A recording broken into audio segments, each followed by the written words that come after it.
Your stick, releve. Take a full breath in. Activate that camel line, that back line. I say it. We all say it. Ooh. Good job, everyone. I have time for after class coaching if anybody wants to stick around and talk about it. If not, I hope you have a good day. Hope you had fun.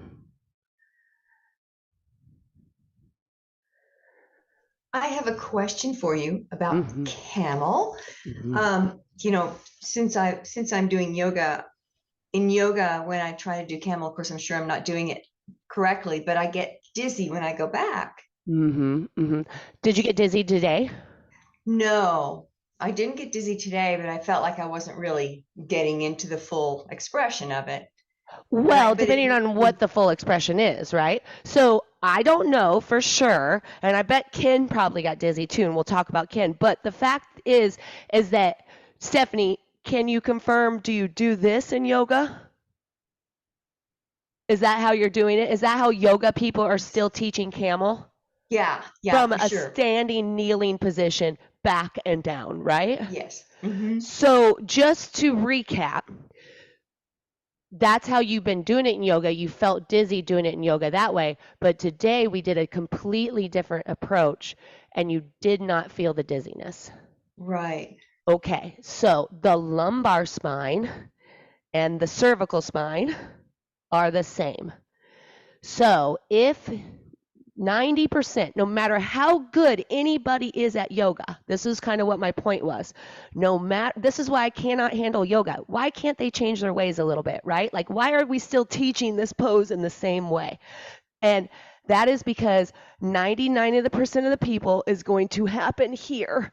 And when that happens, you can hear that there's no flow. And then I pop out of it. I just come out of it, and then all of a sudden the flow rushes back in. And I believe that I don't know. Amy could maybe even help me with this from a medical side, but I just think it's that. And I think that since you didn't have it today, we've really got to explore here. Listen to my voice. I mean, I'm not like, and I'm doing camel yoga correctly.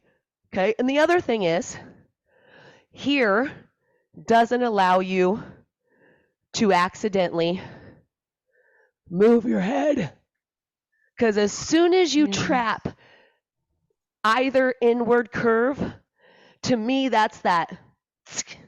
And then it gets released, and then all of a sudden we feel like nauseous and dizzy and like, oh my gosh, what just happened to me? That's what I think. What is that? Yeah, that's a lot of it, I think, is where's the head? Because I do feel very out of control in yoga with my head, and that's when I start to because it's very hard not to want to look back because you're going that way. But from this approach, we're going this way. So look at where my chest and my eyes meet. There's no reason for me to move my head to get into this pose. But if you're dropping back this way, the psyche, I'm going to look to see where I go back, and they move their head and they trap that inward curve, both in the lower back and the neck. Okay. So that's why my approach is, I can do camel in so many different ways, right? Like, I would say if I was still teaching yoga, I would say this is what the yoga community should be thinking about.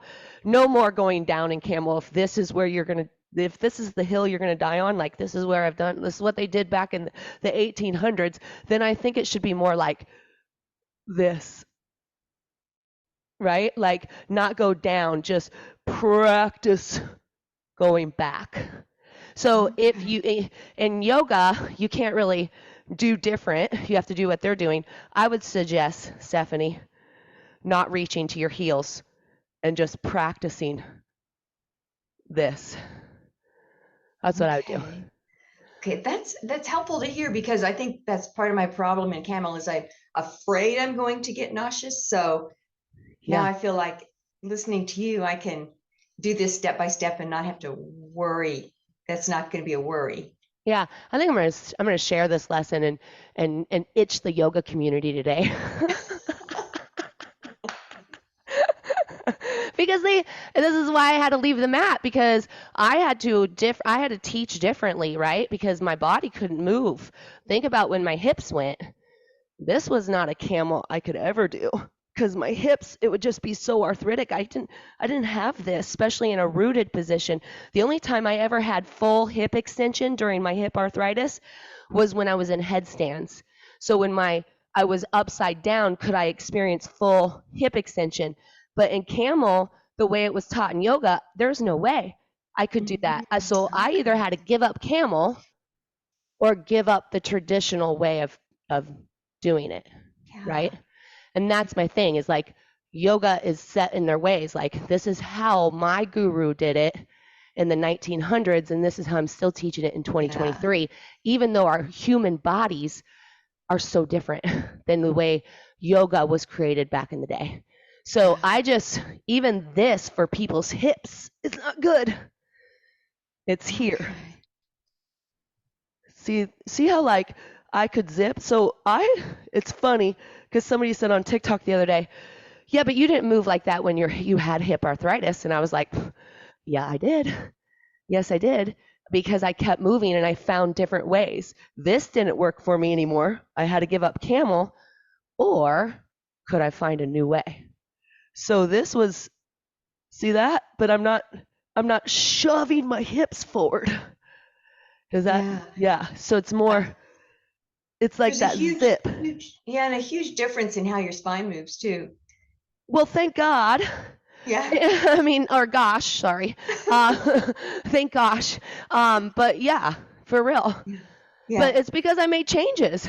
Yeah. I taught yoga for years and my spine is so much more flexible now, because think about the rigidityness of this. That's rigid, right? When this is, I've got internal rotation, I've got external rotation with scapular engagement or V muscle engagement. My ribs are open, my chest is spreading. I go into my zip. That's it. It's just a zip. And then as I unzip, I also put together the internal rotation. It's more of like a flow instead of a drop back, come up. Yeah. Yeah. I also think too, and when we practice on the mat, there's so much weight going back at once. It makes, and mind and body connection, but you're in fear also too, kind of in a fight or flight phase, which can cause a dizziness because you're waiting to somehow for that weight to stop. I totally agree. Yeah, that makes sense. And I also think too, Stephanie, when you're in a yoga class, my friend's at PT and she said, anything that doesn't feel right, don't do it because everybody else is doing it, because the long-term effects could be very harmful. I do think Amy is so correct on the flight and flight, because I think of it as a red zone nervous response. And the flight and flight is exactly what aggravates, it brings us into that red zone. And our nervous system, when it seizes, there's no pose, there's no stretch, there's no strength. It's more havoc than it is doing healing. So I always try to find ways to keep you in like a blue zone nervous system, a cooling zone, right? Where my nervous system isn't coming up like, oh my God, I might die, might die, right, Amy? That's that flight or flight. And that affects your breathing, which then in turn affects your brain, which makes you feel lightheaded. So okay, makes total sense. Yeah. Because that's where I go. I go into that tense, like, oh my God. And perhaps too, I always think there could be other people in the class having the same situation as you. And then when you make changes, they think, oh, maybe they'll make that change too. And you kind of educate everybody in the room.